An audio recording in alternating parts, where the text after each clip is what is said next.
Bon, vous allez bien tout le monde? Yes, content de vous voir. Je suis vraiment content d'être ici. Moi, les premières fois que je suis venu ici, j'ai toujours été épaté par comment ça se passait ici, l'œuvre que Dieu fait ici. Et ce matin, j'arrive, même chose avec la réunion des bénévoles, avec un petit temps avec JD, les musiciens, avec Jasmin Pierre aussi, sa femme Alex et tout. Je suis vraiment content d'être ici ce matin. Puis j'ai une star insoupçonnée aussi ce matin. J'ai appris à connaître Jean-David un peu. On a parlé, en fait, on a plus niaisé ensemble un petit peu backstage. Et Jean-David, je veux juste te remercier beaucoup. J'ai failli péter son micro, mais il a quand même été super patient, m'a tout réglé ça. Et tu travailles dans l'ombre souvent, et c'est pas juste, c'est ça, figuratif, tu es vraiment dans l'ombre en ce moment. Mais est-ce qu'on peut l'applaudir, le remercier? Jean-David La Machine. Yes. J'aime votre église, j'aime ce que Dieu fait ici, et je vous avoue que j'aime beaucoup votre église aussi parce que c'est ici l'endroit où j'ai rencontré ma femme pour la première fois. Yes! Là, certains vont dire « Hey, Hugo, tu venais à Acts 21 avant? » En fait, non, je suis venu à Acts 21 pour ma femme. Ça, c'est très différent. Je suis venu faire du church talking. Est-ce que vous savez c'est quoi church talking? Church talking, en français, ça serait de la chasse intra-église, je ne sais pas comment le dire, mais c'est de s'arranger pour être par hasard près de l'objet de tes désirs. Et moi, ça donnait que ma femme, j'étais convaincu que c'était la femme de ma vie, mais elle savait à peine j'étais qui. Là, certains d'entre vous, ça a commencé comme ça aussi. Ça n'a pas été toujours facile, mais finalement, à force de justement y écrire des messages, parler à ses amis, ça a fini par bien aller. Et quand je suis venu ici, Dieu bénisse le kiosque des dons, était à la table de dons, et c'était la première fois qu'elle me voyait en vrai. Et moi, j'étais comme « Wow! » Tu sais, c'est la fille là, que mes amis m'ont parlé et tout. Je voyais qu'est-ce qu'elle faisait dans la vie, voyage missionnaire en Haïti et compagnie et tout. Et j'avais pas d'argent sur moi, mais j'ai couru dans ma voiture pour aller chercher un 20$. J'avoue, c'était un don vraiment hypocrite, mais je suis allé bien fier avec mon 20$ donné pour la cause de Acts 21, on va dire. Mais en réalité, c'était pour y parler, puis on a jasé les deux. Et attention, ça, c'était il y a 4-5 ans. Et aujourd'hui, ça fait 2 ans qu'on est mariés. Alors, à toutes les church stalkers, non, c'est pas vrai. Mais négligez pas les petits commencements. Yes. Et malheureusement, elle ne peut pas être ici ce matin parce que ma femme est à New York. Elle avait un voyage organisé et ça donnait que je remplace ici ce matin. J'ai su un petit peu dernière minute et j'ai dit à ma femme, hey, viens-t'en, en plus, c'est l'endroit où on s'est rencontrés. Je prêche tout pour être là. Elle dit, non, désolé, je réserve mon billet pour New York. Je dis, OK, c'est correct. Amuse-toi à New York. Alors, elle est déçue de ne pas être ici, mais de tout cœur, elle est avec nous. Elle priait pour moi ce matin. Je sais qu'elle va être là la prochaine fois. J'ai à cœur un message aujourd'hui et je vais aller directement dans mon sujet. Parce que j'ai vraiment quelque chose qui brûle pour vous ce matin. Et j'ai à cœur de vous parler comment Dieu est un Dieu qui peut se servir de nous bien au-delà de nos limites.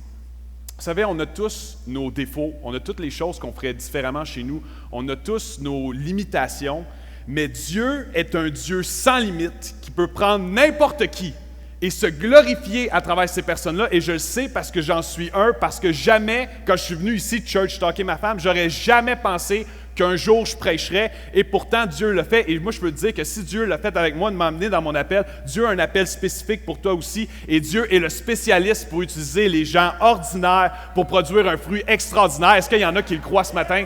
Yeah! Le titre de mon message, c'est « Une puissance dans nos faiblesses ». Une puissance dans nos faiblesses. Et on va regarder ensemble à l'histoire de Gédéon. Moi, j'aime Gédéon. Je m'identifie à ce gars-là dans ses combats, dans ses insécurités, dans ses questionnements. Et le contexte de Gédéon, ça se déroule évidemment une histoire qu'on trouve dans Juges, dans l'Ancien Testament. Environ en 1100 avant Jésus-Christ, le contexte, c'est qu'Israël était dans une grande position de faiblesse parce qu'il était complètement dominé militairement par le pays qu'on appelle Madian. On les appelle les Madianites. Donc, les Madianites, ça faisait 7 ans qu'ils dominaient Israël. Puis c'est très difficile pour la nation parce que les gens, les troupes de Madian venaient de l'extérieur et ils volaient leur bétail, ils volaient leur récolte. Chaque fois qu'il y avait des activités de subsistance ou économiques, l'armée arrivait de Madian et ils volaient tout à Israël, ils pillaient Israël. Donc, Israël était dans un contexte de grande faiblesse et surtout de grande misère nationale. Et Dieu va parler à travers tout ça à Gédéon. Et on lit le verset ensemble en Juges 6, 12, 14. L'ange de l'Éternel lui apparut et lui dit, « L'Éternel est avec toi, vaillant héros. » Juste ça, c'est vraiment spécial parce que jusqu'à maintenant, Gédéon n'avait rien prouvé à personne. C'était le petit gars, nowhere, nulle part, dans un petit village, dans une petite tribu. On va le lire plus tard ensemble. Et Dieu lui apparaît et il dit, « Vaillant héros. » Juste ça, c'est spécial. Combien savent que des fois, Dieu voit des choses en nous que nous-mêmes, on n'arrive pas à voir?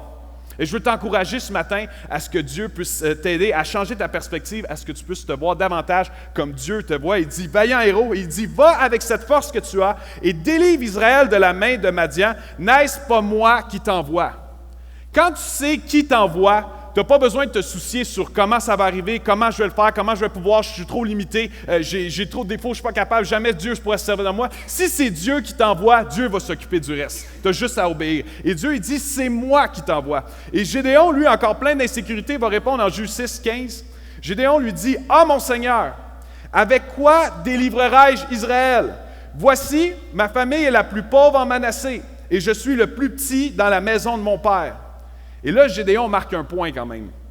Parce que quand on regarde un petit peu au contexte de l'époque, on voit que la tribu de Manassé, 200-300 ans plus tôt, il y avait eu dans le désert un recensement, c'était seulement 5% de la population d'Israël. Donc, il vient d'une petite tribu d'Israël qui s'appelle Manassé. Et non seulement ça, mais en plus, il vient de la famille la plus pauvre de Manassé et c'est le plus petit de la famille. Donc, ça va mal pour Gédéon. En fait, si vous voulez, si on veut conduire une armée, qui fait ça? Les généraux, les chefs politiques, les gens qui ont un standing. Mais Gédéon était le plus petit de la famille la plus pauvre, d'une des plus petites tribus des moins importantes d'Israël. Personne n'aurait pensé que Dieu pourrait se servir de lui pour avoir un impact comme Dieu le fait, mais pourtant, c'est ce que Dieu a fait à travers Gédéon, et on va regarder ensemble. Et moi, vous savez, souvent, je m'identifie beaucoup à Gédéon, parce que quand tu commences dans le mystère, tu peux avoir beaucoup d'insécurité, parce que ça t'emmène en dehors de ta zone de confort. Moi, une des choses à Nouvelle Vie, un des défis que j'ai, c'est que vous voyez, moi, j'ai 29 ans, je vais avoir bientôt 30 ans. Oui, je change de plateau, j'atteins bientôt le 30 ans, mais j'ai 29 ans, et souvent, je suis appelé à conseiller ou à écouter ou à aider des gens qui ont 40, 50, 60 ans. Et c'est comme c'est arrivé dernièrement, un monsieur de 60 ans a pas mal plus d'expérience de vie que moi et ça fait des fois un peu particulier pour moi d'être assis dans un bureau et de donner des conseils à quelqu'un qui a le double de mon expérience de vie puis qui pourrait être mon père, tu comprends? Et c'est arrivé tout récemment à l'église, j'ai reçu un appel, j'étais pasteur de garde cette journée-là, donc s'il y a une urgence, c'est moi qui le gère, c'est en plein milieu de la semaine, et il y a un monsieur qui débarque, un monsieur de 60 ans à l'église qui débarque un peu à l'improviste comme ça, et il avait consommé toute la semaine, et c'est un gars qui avait une vie stable, rangée, mais il avait rechuté, il avait retombé dans la drogue, et il avait disparu de la map pour son employeur, pour sa femme, personne ne savait il était où, et le premier endroit où il est allé, c'était à l'église, parce que dans une prière, il avait à cœur d'y aller, et là, il arrive à la réception, puis il dit « Il faut vraiment que je parle à un pasteur ». Fait que là, la personne check sur son horaire, OK, elle appelle un pasteur, puis c'était moi. Fait qu'elle m'appelle, elle dit « Hugo, t'es pasteur de garde, aujourd'hui on a une urgence, j'aimerais ça que tu parles à un monsieur, il a de l'air de pas trop bien aller. » Je descends en bas, le monsieur a 60 ans, je le vois, je me dis « Oh, lui, il a de l'air d'un homme d'expérience, il a l'air d'un homme sage quand même, il a quand même le double de mon expérience de vie, je vais essayer de trouver quelque chose d'intéressant et dur pour le conseiller. » Et lui, il me regarde, puis il me dit « Ah, t'es ici pour m'aider à trouver un pasteur? » J'étais comme c'est moi le pasteur. Là, je me suis dit, OK, c'est pas super, là, on peut commencer. Il me dit, wow, wow, wow, t'es le pasteur. T'as quel âge? Je dis, j'ai 29 ans. Il commence le meeting comme ça, il dit, oh, t'as 29 ans, je sais pas si tu vas pouvoir m'aider, mais. Puis là, il commence. Et moi, dans ce temps-là, je me dis, Seigneur, aide-moi. J'ai pas son vécu, j'ai pas son background, mais Seigneur, je sais que si tu veux parler à travers moi, tu es capable de le faire. Aide-moi. Avec là, lui, il me parle, je fais semblant de l'écouter, mais je prie dans ma tête. Et finalement, alors qu'il parle, il dit comment il se sent mal, qu'il veut pas retourner parce qu'il a abandonné tout le monde, personne ne sait où et compagnie. Et il y a quelque chose dans mon cœur qui dit prêcher l'Évangile. Mais je me dis, il est déjà chrétien, je ne veux pas y prêcher l'Évangile. Tu sais, l'Évangile, c'est pour ceux qui ne croient pas en Dieu. Mais on lit dans Jean que les gens n'osent pas s'approcher de Jésus parce que qu'est-ce qu'ils ont fait? Ils savent que c'est mal puis ils ne veulent pas que leurs mauvaises actions viennent à la lumière. Et lui, il me disait exactement ça. Il me disait, tu sais, moi, je veux pas retourner dans ma famille parce que, tu sais, ils savent tout qu'est-ce qui s'est passé. Je suis sûr qu'ils sont au courant puis qu'ils vont me juger puis nanana. Puis même à l'église, puis m'approcher de Dieu, je me sens mal. Puis je dis, hey, on sert un Dieu de grâce. Peu importe ce que tu as fait, c'est pas grave. Relève-toi. Oui, tu as tombé. Jésus, il t'a regardé tomber, mais Jésus va t'aider maintenant à te relever. Il va être avec toi. Et Dieu, c'est un Dieu de grâce, puis il va t'accueillir les bras ouverts. Et je mets à prêcher l'Évangile comme ça. Et le gars, il pleure. Et finalement, il sort. Et on a eu un super beau temps de communion ensemble. Et quand il sort, il me dit, tu m'as dit que tu avais quel âge déjà? J'ai dit 29 ans, monsieur. Il dit, quand tu parles de l'Évangile, tu n'as pas l'air d'avoir 29 ans. J'ai dit, merci, monsieur. Moi, je peux te dire, peu importe les limites, peu importe les insécurités que tu peux avoir, quand tu sers Dieu et que tu fais appel à lui, il est capable de déposer des paroles de sagesse dans ton cœur. Il peut déposer des choses en toi que même toi, tu ne serais pas capable de sortir. Yes. Et je compte là-dessus ce matin. J'ai préparé un speech. Mais honnêtement, j'espère que Dieu va parler ce matin et c'est ma prière. Et je priais hier dans mes bureaux, Seigneur, parle. Si tu veux diriger autrement, dirige. Et je suis complètement dépendant du Saint-Esprit ce matin et j'espère que ça va vous parler. Moi, ça m'a vraiment parlé alors que je me préparais. Je veux qu'on regarde ce matin à 3 étapes qu'on doit traverser pour que Dieu puisse agir dans nos faiblesses. Pour voir Dieu agir au-delà de nos limites, il y a des étapes que la parole nous montre qu'on doit traverser. Et la première que j'aimerais vous inviter, c'est de reconnaître vos limites. On en a tous des limites, on a tous des défauts, on a tous des limitations, des choses qu'on ferait différemment. La première étape, c'est de les reconnaître. Gédéon, quand il a dit qu'il était le plus petit de la famille la famille la plus pauvre de Manassé, Gédéon n'était pas en train de se déprécier lui puis de parler contre lui. En fait, il parlait de son contexte. Il disait, j'ai aucune autorité. Comment je pourrais diriger une armée pour délivrer Israël des Madianites? J'ai aucune autorité. Mais Dieu voyait quelque chose en lui. Et la première chose à faire, c'est de reconnaître nos limites, les accepter et de les offrir à Dieu, ces limites-là. Certains d'entre vous, peut-être, vous êtes limités ce matin dans vos finances. Peut-être que c'est difficile quand vous allez dans une place où ils n'acceptent pas Visa, ils n'acceptent pas Mastercard, vous sortez votre carte débit un peu stressé, puis là, vous faites la transaction, vous espérez que ça passe.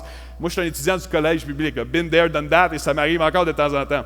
On est tous dans la même réalité. Certains d'entre vous, peut-être que vous sentez des limitations plus dans votre rôle de père, de mère, d'époux, de frère, de sœur, d'amis.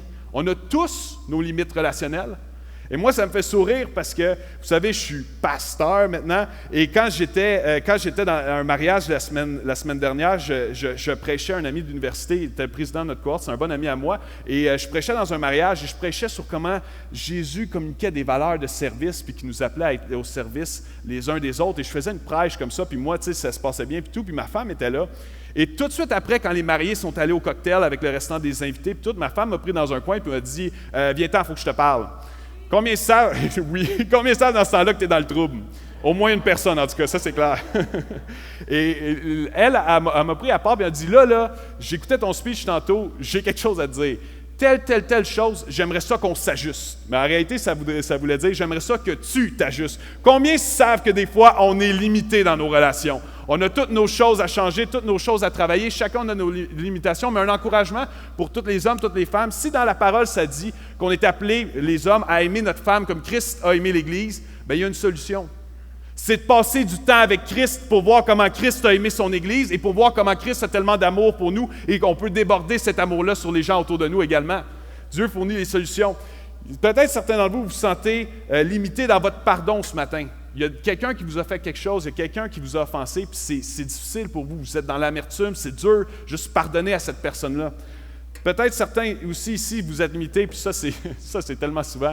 Vous êtes limités dans le fruit de l'esprit que vous êtes capable de manifester dans la relation avec votre patron ou votre boss. Est-ce qu'il y en a quelques-uns ici, surtout ceux qui travaillent pour Acts 21, baissez la main, mais on est tous limités, on a tous nos limites à certaines façons, et parfois aussi ça peut être difficile avec l'autorité, mais moi je vais vous dire, un des aspects les plus sous-estimés du ministère du roi David, c'est que David a été plein d'honneur envers ceux qui étaient au-dessus d'eux. Plein d'honneur. On a essayé de le tuer 2 fois. David aurait pu tuer 2 fois Saül, mais il ne l'a jamais fait. Il ne l'a jamais fait parce qu'il avait tellement de respect et d'honneur pour l'autorité. Alors Dieu peut nous revêtir, Dieu peut venir faire des changements en nous pour qu'on soit un bon employé et qu'on soit à notre tour aussi un bon patron. Certains d'entre vous, peut-être que vous vous sentez limité aussi dans votre service pour Dieu. Moi, personnellement, je suis pasteur, puis je peux vous dire, partager ma foi, c'est difficile. Peut-être que je ne suis pas le seul ici, que certains d'entre vous, quand on vous pose des questions sur votre foi, vous vous sentez limité. Vous avez de la misère à vous assumer dans votre foi. Vous avez de la misère à partager votre foi. Vous avez de la misère à partager ce que vous croyez vraiment plus profondément là, avec les gens autour de vous. Et je suis convaincu que je ne suis pas le seul ce matin. Mais la bonne nouvelle, c'est que Dieu est capable de se servir de chacun d'entre nous, bien au-delà de nos limitations, peu importe les limites qu'on a. Et c'est ce qu'on voit avec Gédéon. Dieu avait un plan pour Gédéon bien au-delà de ses limites personnelles puis des limites de son contexte. Parce que tu vois, on voit en chapitre 6 un Gédéon qui est plein d'insécurité, qui a peur, qui regarde concrètement à son contexte, puis qui se dit, c'est impossible que Dieu se serve de moi pour délivrer Israël, ça se peut pas, je suis le petit gars nowhere. Là. Et on le voit plein d'insécurité, mais il y a un changement drastique qui arrive dans l'histoire. Si on saute quelques versets puis on avance, on voit que Gédéon commence à être utilisé puissamment par Dieu. Puis moi, je me pose la question, qu'est-ce qui s'est passé entre les deux? On voit au chapitre 6:35, en fait, au Juge 6:35, c'est Gédéon. Il envoya des messagers dans tout Manassé, qui fut aussi convoqué pour marcher à sa suite. Il envoya des messagers dans les tribus d'Azer, de Zabulon et de Nephtali, qui montèrent à leur rencontre. Donc là, il commence à agir, commence à dire, peut-être que finalement je peux délivrer Israël. Il envoie des messagers partout. Et même, ça dit au chapitre 7, qu'il y a 32 000 hommes de guerre qui se sont joints à lui dans un campement. Donc, ils étaient tous là dans un campement, prêts à défendre Israël, et il y était 32 000 personnes, le petit gars nowhere de la place. Qu'est-ce qui s'est passé? On voit que Gédéon avait même peur de sa famille au début. Il a fait les premiers actes d'obéissance, il les a fait la nuit pour pas que sa famille le voie. Il avait même peur de sa famille, et là, il s'assume devant 32 000 personnes. Qu'est-ce qui s'est passé? Quel changement qu'il y a eu? Quel déclic s'est passé avec Gédéon? Pour comprendre 6:35 et tout le reste, on va monter un petit peu plus haut à Juge 6:34 avec la phrase clé suivante. Gédéon fut revêtu de l'Esprit de l'Éternel. Quand le Saint-Esprit agit sur quelqu'un, dans la vie de quelqu'un ou à travers quelqu'un, il se passe des choses que des fois la personne peut même être méconnaissable, tellement qu'elle a de l'amour, de la confiance, de la compassion, comment qu'elle veut aider les autres. Et tu vois, dans l'Ancien Testament, ça dit ici que Gédéon a été revêtu de l'Esprit d'Éternel. Dans l'Ancien Testament, quand Dieu voulait faire quelque chose de grand, il mettait son esprit sur un homme ou une femme qu'il avait choisi pour manifester sa gloire. Mais dans aussi l'Ancien Testament, il y avait une promesse à un moment donné en Joël que Dieu a dit à travers le prophète Joël qu'un jour, Dieu répandrait son esprit sur toute chair. Et quand on lit Acte 2, on voit que Dieu a répandu son esprit sur toute chair et Pierre a repris ces paroles-là du prophète Joël, comme quoi le Saint-Esprit a été donné à chaque personne. Ça veut dire que si tu es ici ce matin et que tu mets ta foi en Jésus, que tu crois en Dieu, que tu as donné ta vie à Jésus, le Saint-Esprit habite en toi. Tu es la demeure où est-ce que Dieu habite à travers son Saint-Esprit et tu es le nouveau temple du Saint-Esprit. Et on a accès à ça ensemble. On voit que l'apôtre... parce que des fois, quand je parle de ça, il faut être sensible parce qu'il y a toujours différents points de vue par rapport au Saint-Esprit. Vous remarquez, des fois, moi, j'ai vu des choses extrêmement malaisantes se passer au nom du Saint-Esprit, des choses weird, des manifestations bizarres. Un gars qui part, il fait un cri de cochon, mettons, puis c'est Dieu. Pas certain, tu sais. Si c'est votre cas, je ne vous juge pas, là, chacun dans son cheminement. Mais il y a toutes sortes de choses weird, des fois, qui se font au nom du Saint-Esprit. Mais il y a une chose qu'on doit être tous d'accord, tout le monde ensemble, parce que Paul le dit, Paul a écrit dans le Nouveau Testament, « Soyez toujours remplis de l'Esprit ». Et je vous épargne le cours de grec, mais de la façon qu'il l'a écrit, ça veut dire que c'est une action. On peut être actif. Il y a des choses qu'on peut faire dans notre vie que tranquillement, on chasse l'esprit de nos vies. Et il y a des choses à l'inverse qu'on peut faire, qu'on peut être rempli davantage de l'esprit. Passer des temps avec Dieu, passer des temps de prière, où est-ce que nos désirs égoïstes prennent le bord, puis où est-ce que les désirs de l'esprit grandissent plus en nous, où est-ce que Christ grandit plus en nous. Et la Bible parle de cette dynamique-là et de la façon que Paul l'explique dans le Nouveau Testament, 2 Corinthiens 4:7. Nous portons ce trésor dans des vases de terre afin que cette puissance extraordinaire soit attribuée à Dieu et non à nous. Ce que l'apôtre Paul est en train de dire, c'est que on est comme des vases de terre, on est fragile. On n'a pas toutes les solutions comme croyants. Là. On est fragile à notre façon. Des fois, il nous manque des bouts. Des fois, on est magané. On vit des affaires qui nous enlèvent des morceaux. Ça peut arriver, ça aussi. Mais l'apôtre Paul est en train de dire qu'il y a une puissance extraordinaire en nous. Et ça, c'est l'évangile de Dieu qui est planté dans nos cœurs par le Saint-Esprit. Et l'apôtre Paul va nous inviter à être remplis. D'où mon deuxième point aujourd'hui. Si on veut que Dieu se serve de nous et puisse travailler dans nos vies, en nous ou à travers nous, au-delà de nos propres limites personnelles, il faut reconnaître notre besoin d'être rempli. Il faut reconnaître mon besoin. Il faut que je reconnaisse mon besoin, que j'ai besoin d'être rempli. Et tu vois, un vase, ça sert véritablement juste à ce que ça a été créé pour quand c'est rempli. Sinon, ça demeure une pièce fragile, ça demeure ça peut casser à n'importe quel temps. Mais le vase peut prendre de la valeur dans la mesure où est-ce qu'il est rempli avec ce qui est censé être rempli. Et nous, comme croyants, c'est la même chose. Si on veut que Dieu agisse puissamment à travers nous, si on veut que le Dieu sans limite se manifeste dans nos vies, alors que nous, on est tellement limités, il faut reconnaître nos limites, mais il faut reconnaître aussi qu'on est juste des vases de terre. On est des vases d'argile. Et comme croyants, ce n'est pas nous qui faisons le show. Même moi, ce matin, c'est moi qui parle, mais ma prière hier, Seigneur, faites que Hugo Lamotte puisse se tasser du chemin. C'est drôle parce que JD le priait, j'ai pris vraiment personnel le matin, il dit on l'aime Hugo, mais on ne veut pas entendre Hugo. J'ai comme, merci, c'est pas vrai. Mais moi, ma prière aussi, c'est comme JD, c'est que Dieu parle à travers moi. Si on se repose toujours sur nos propres forces, l'œuvre de Dieu va être tellement limitée. On sert un Dieu sans limite. Il faut reconnaître qu'on est seulement des vases de terre, c'est pas nous qui volons le show. Puis la bonne nouvelle avec ça, c'est que tu n'as pas besoin d'être une superstar, tu n'as pas besoin d'être la plus belle personne, tu n'as pas besoin d'être la personne qui a le plus gros salaire, le plus gros standing, le plus beau char, que tu es la personne qui se démarque, que la personne que tous les yeux sont dessus, que tu as 4000 likes à chaque fois que tu fais un post. Tu n'as pas besoin d'être ça, il faut juste que tu sois rempli. Est-ce qu'il y en a qui sont avec moi ce matin? Aspirez à être rempli. C'est à ça qu'on sert pour glorifier Dieu. Soyez remplis. Si on veut voir Dieu agir puissamment à travers nous, il faut premièrement reconnaître nos limites. On est les vases de terre. Deuxièmement, il faut aspirer à ce que Dieu nous remplisse. Et on fait ça comment? En prenant du temps avec lui. En prenant du temps avec Dieu. De quoi est-ce qu'on se remplit dans notre quotidien? Est-ce qu'on se remplit de séries Netflix? Et j'ai rien contre les séries Netflix, là. C'est correct, c'est divertissant, c'est le fun. Mais si on fait que ça de nos temps libres, est-ce que ça se pourrait qu'il y aurait quelque chose de mieux qu'on pourrait faire? Prendre du temps avec Dieu. Prendre du temps dans sa parole, que Dieu nous remplisse de quelque chose. Donc, j'étais béni de voir, il y a 1 mois et demi de tout ça, Jasmin Pierre il est venu à Impact et on priait que Dieu parle particulièrement à travers Impact. Et il y a quelque chose qui a frappé mon attention juste avant que Jasmin Pierre prêche quand il était venu nous voir. C'est qu'il y avait une fille que ça faisait plusieurs mois que je n'avais pas vue à Impact. Et cette fille-là, c'est comme secret un peu, pas beaucoup de gens le savent, mais cette fille-là s'est fiancée et a brisé ses fiançailles une fois. Et je pense que je sais que c'était la bonne chose à faire. Et plus tard, quelques années plus tard, la fille s'est refiancée avec un autre gars. Elle a fréquenté quelqu'un et tout, ça avait l'air de fonctionner. Et elle a rebrisé ses fiançailles à nouveau. Et honnêtement, je crois que c'était la bonne décision. Mais beaucoup de gens n'arrivent pas à comprendre ça et la jugeaient. Ils se disaient, wow, fiancée 2 fois, bravo la chrétienne, tu brises tes fiançailles. Mais des fois, dans nos standards, puis dans nos processus, puis comme chrétiens, nos façons que les choses doivent se passer, des fois, Dieu a un plan différent aussi. Et elle, ça devait se passer différemment.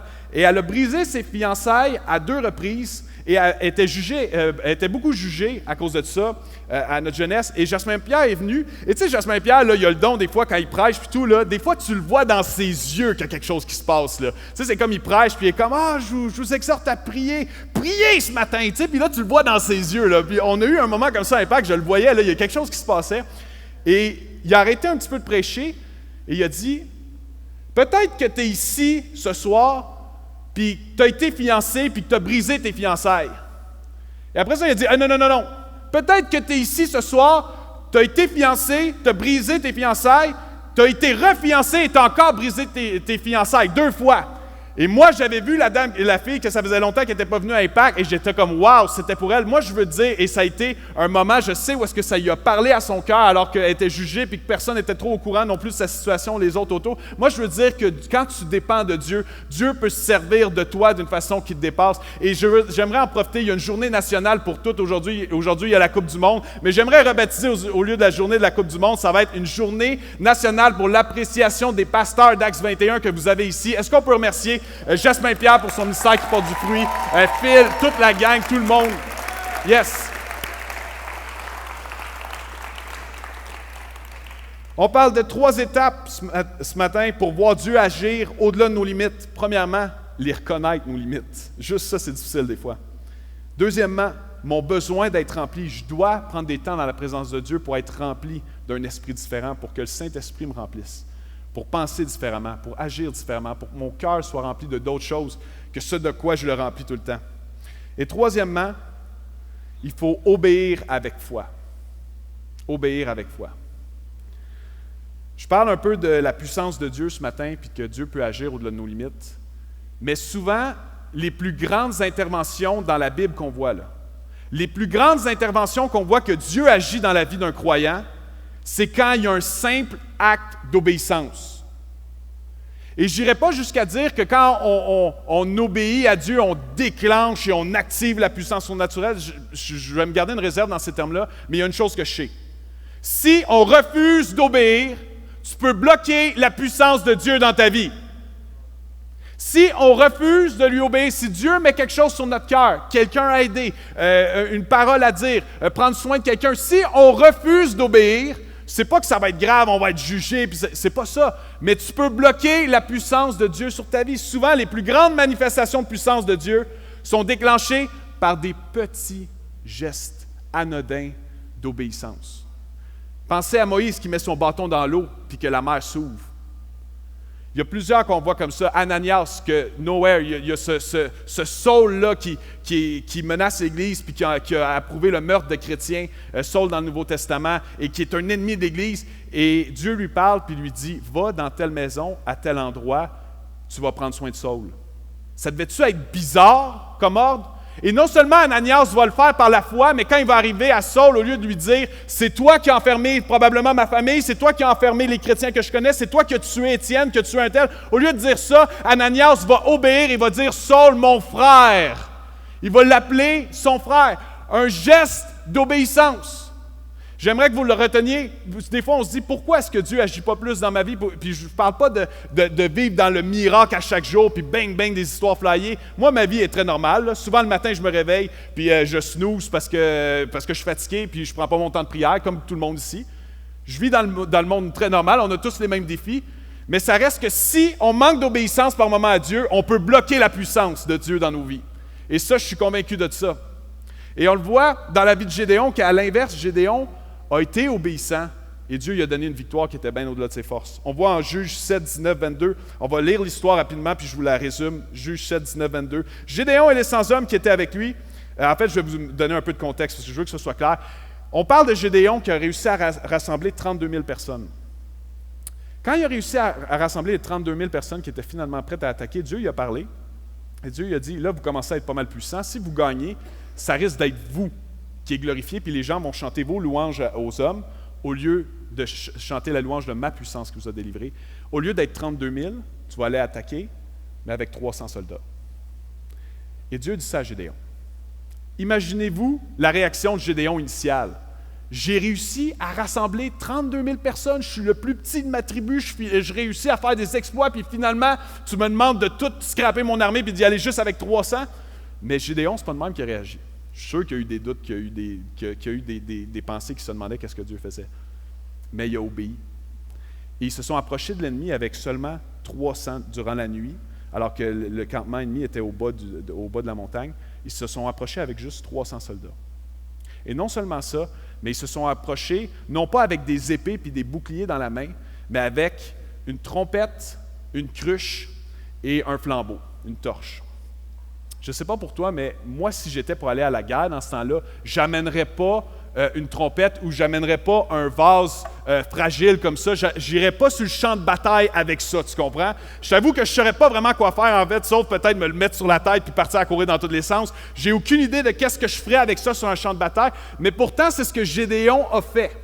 Il y avait des outils inutiles entre les mains pour essayer de conquérir l'ennemi, mais Dieu avait un plan avec tout ça, c'est que Dieu serait glorifié et non les hommes. On lit ensemble Juges 7, 19, 22. Gédéon et les 100 hommes qui étaient avec lui arrivèrent aux abords du camp au commencement de la veille du milieu, comme on venait de placer les gardes. Ils sonnèrent de la trompette et brisèrent les cruches qu'ils avaient à la main, les vases. Les 3 quarts sonnèrent de la trompette et brisèrent les cruches. Ils saisirent de la main gauche les flambeaux et de la main droite les trompettes pour sonner, et ils s'écrièrent « Épée pour l'Éternel et pour Gédéon !» Ils restèrent chacun à sa place autour du camp, et tout le camp se mit à courir, à pousser des cris et à prendre la fuite. Les 300 hommes sonnèrent encore de la trompette, et dans tout le camp, l'Éternel leur fit tourner l'épée les uns contre les autres. En fait, qu'est-ce qui se passe? C'est qu'alors qu'ils attaquent de nuit à un moment insoupçonné, il y a une confusion. Puis juste pour mettre un peu de contexte, c'est que dans le temps, quand tu étais à la guerre, surtout de nuit, il y avait une personne qui avait un flambeau, qui tenait une torche, et il y avait probablement 1000 soldats derrière, et la torche servait de repère pour savoir où sont les différentes unités, puis ça servait à créer l'unité, justement, dans chacune des unités militaires. Et là, alors qu'il y a 300 soldats qui arrivent avec leur torche la nuit et qui réveillent par surprise le camp ennemi. Le camp ennemi voit ça et se disent « Hey boy, ils doivent être au moins 30 000 en arrière, on va se faire ramasser. » Et il y a un mouvement de panique, il y en a qui s'enfuient. Et il y avait différents clans ensemble qui étaient alliés et ils se sont mis à se battre les uns contre les autres. Et Dieu leur a donné une victoire incroyable, insoupçonnée, à travers un simple geste d'obéissance. Mais il y a un symbole dans tout ça que je ne veux pas que vous manquiez. Gédéon est arrivé à 300 soldats au lieu de 32 000, et au lieu d'avoir épée et bouclier, il y avait un vase dans les mains. Est-ce que vous comprenez que le vase avait aucune utilité en soi dans les stratégies militaires de l'époque? Mais alors que Gédéon il est là avec ses gars et chacun a un vase, alors qu'ils sont là avec un vase et qu'ils tiennent un outil fragile puis inutile dans leurs mains, Dieu leur donne une victoire insoupçonnée, mais en réalité, c'est un symbole. Parce que oui, le vase était inutile, mais le vrai outil inutile dans l'histoire, c'était Gédéon, qui était le plus petit de la tribu, de la famille la plus pauvre, d'une des tribus les moins importantes d'Israël. Et c'est Gédéon qui était le vase d'argile entre les mains de Dieu. Est-ce que vous comprenez? Mais Gédéon a accepté d'être revêtu de l'Esprit et il y a eu une victoire que jamais personne aurait pu prédire, et c'est Dieu qui a été glorifié à travers tout ça. Ce que je veux vous dire, à travers ça, on parle d'obéir avec foi, c'est que Gédéon, il a obéi, même si ça lui coûtait sa sécurité, son confort, ses plans, sa stratégie, probablement son respect aussi, parce que c'est sûr que tous les 30 000 soldats qui sont partis, c'est ceux qui ont manqué de respect.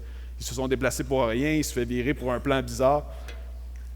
Donc, il n'a même pas laissé l'approbation des hommes dicter qu'est-ce que lui devait faire. Et ce matin, je voudrais vous défier à obéir avec foi. Parce que la majorité des grands agissements de Dieu commencent toujours avec des petits actes de foi, puis la question c'est, est-ce qu'on les fait, ces gestes de foi-là?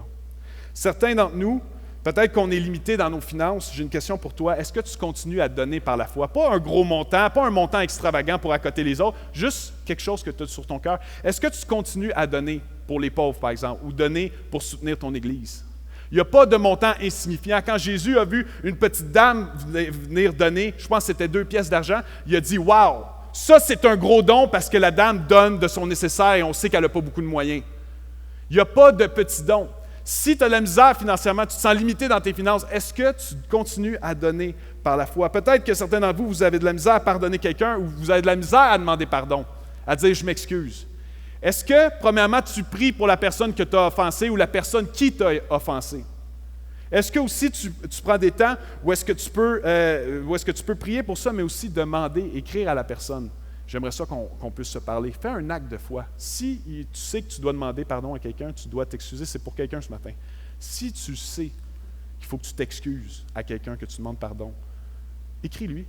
Dis-lui, je peux-tu te parler 2 minutes? Ça n'a pas besoin d'être long, ça n'a pas besoin de faire mal, ça n'a pas besoin d'être la grosse affaire.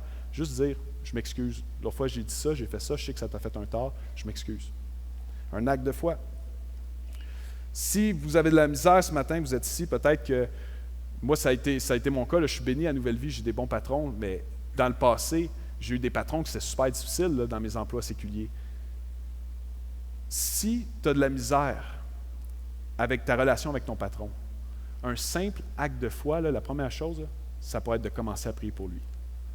Puis tu vas voir alors que tu vas prier pour lui, tu vas prier pour elle, tu vas prier pour ton PDG, tu vas prier pour ton directeur, ton gérant, ton board, peu importe qui t'administre, Dieu va déposer un esprit différent en toi, alors que tu vas prier pour eux. Puis il va te donner un simple acte de foi, peut-être y écrire même, demander pardon, ou y expliquer qu'est-ce qui t'a blessé dans son attitude.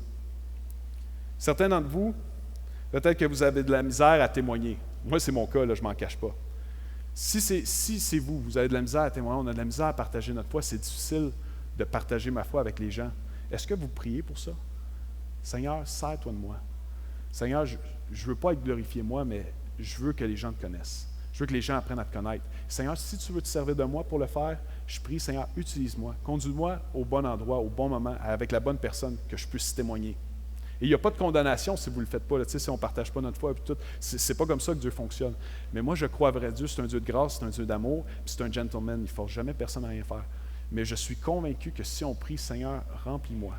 Seigneur, aide-moi par ton esprit à dépasser mes limites. J'ai peur de témoigner. J'ai peur de parler de ma foi. Je me sens pas bien, j'ai peur de ce que les gens vont penser. Je ne m'assume pas quand je le fais. le Seigneur va t'aider, puis Dieu va parler à travers toi. Alors, un simple acte de foi, ce serait de commencer à prier pour ça. Et ce qui me frappe dans l'histoire aussi, c'est que de Gédéon, on parle de comment est-ce qu'on peut voir la puissance de Dieu agir à travers nous, comment est-ce que la puissance de Dieu peut agir à travers nos faiblesses, à travers nos limitations. J'inviterai les musiciens à s'avancer. Je ne serai pas long ce matin, je veux qu'on puisse aller en louange. Gédéon a commencé son parcours pour Dieu en disant « Je suis le plus petit, je suis le plus insignifiant, j'ai aucun statut, j'ai pas d'autorité, j'ai rien pour moi, j'ai rien en soi. » Mais ce qui est paradoxal, c'est que Dieu l'a revêtu de son esprit. Il a réussi à rassembler 32 000 personnes. Wow! Un gros accomplissement militaire qui s'en vient pour Gédéon. Gédéon commence à être big, là. Gédéon commence à être pas mal en business. Mais Dieu va lui dire, vire 30 000 soldats, puis on va garder seulement 300 soldats pour que moi je sois glorifié. Je veux dire, certains d'entre vous, peut-être vous vivez des temps ces temps-ci où est-ce que vous vous sentez limité, où est-ce que vous sentez que vous avez moins de force que d'habitude? Ou est-ce que vous avez de la misère à concevoir comment vous allez faire pour passer à travers? Ou de la misère à savoir comment est-ce que vous allez réussir à glorifier Dieu à travers votre situation? Et vous voyez, c'est comme sans espoir, vous avez de la misère à vous projeter dans un avenir heureux. Dieu, des fois, permet. Ce n'est pas lui qui l'impose. Souvent, c'est nos propres choix. Mais Dieu permet qu'on puisse passer des saisons comme ça, des fois, pour qu'il puisse révéler sa gloire à travers nous. Et Dieu a pris le Gédéon que Dieu a rendu grand en le revêtant de son esprit, qui a rassemblé 32 000 personnes qui étaient prêtes à faire la guerre. Il a dit non, tu vas y aller avec 300 soldats. Et peut-être certains d'entre vous vous sentez dans un endroit de manque en ce moment dans votre vie. Vous avez l'impression qu'il y a quelque chose qui manque. Vous avez l'impression que vous n'êtes pas top shape comme d'habitude. Vous avez l'impression que ça peut être dans votre santé, dans votre famille. Vous avez l'impression que votre santé diminue. Vous avez l'impression que vos moyens, que vos ressources diminuent. Vous avez peut-être plus de pensées négatives. Vous vous sentez attaqué. Dieu, des fois, ce n'est pas lui qui nous l'impose. Ce n'est pas lui qui crée la souffrance puis qui nous la garoche dessus. Souvent, c'est nos propres décisions.